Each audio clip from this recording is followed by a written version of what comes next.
Hello' everyone, আপোনালোক সকলোকে মই মোৰ নতুন এটি মিনি ব্লগলৈ স্বাগতম জনাইছোঁ। আশা কৰোঁ সকলো ভালে আছে, ময়ো ভালে আছোঁ। ৰাতিপুৱাই উঠি মিঠি পানী এগিলাচ বনাই লৈছিলোঁ, বোলো তাকে খাই লওঁ।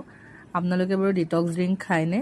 মিঠি পানী খোৱাৰ ফলত মই বহুতো উপকাৰিতা লাভ কৰিছোঁ। আপোনালোকক বাৰু কেতিয়াবা পিছে পৰে সেইখিনি জনাম। তাৰপিছতে চাহ খালোঁ। চাহৰ লগত এই প্ৰাণটোচ বিস্কুটটো কোনে কোনে খায় বাৰু? বহুত টেষ্টি হয়নে?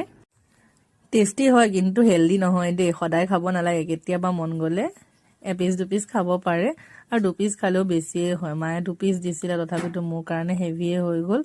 তাৰপিছত অলপ বাহিৰত ৰ'দ পোৱাবলৈ আহিলোঁ। ইমান ধুনীয়াকৈ ৰ'দটো ওলাই আছিল, আৰু ঠাণ্ডাৰ দিনত ৰ'দত অলপ বহিলে একদম গোটেই গাটো সতেজ সতেজ অনুভৱ হয়। আৰু আপোনালোকক এটা চৰাই দেখাম, চাবচোন দেই। কি চৰাই কমেণ্ট ছেকশ্যনত জনাবচোন। আজিকালি চৰাইবোৰ দেখিবলৈ পোৱা নাযায়, কিন্তু ইমান ধুনীয়াকৈ কাপোৰ মেলা ৰছীডালতে আহি পৰি আছিলে। মই তাকে বোলো অকণমান কেপচাৰ কৰি আপোনালোকক দেখাওঁ।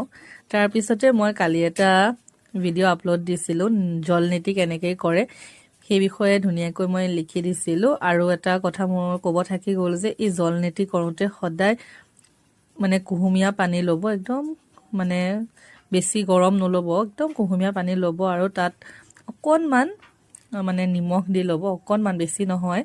তেতিয়া কৰিলে নাকৰ যিবিলাক মিউকাছ থাকে সেইবোৰ চাফা হোৱাত সহায় হয়। তাৰপিছতে আমি গৈছিলোঁ বাৰ্থডে পাৰ্টি এটালৈ। এয়া বাৰ্থডে পাৰ্টিটো অকণমান ভিডিঅ' আপোনালোকৰ আগত দেখালোঁ।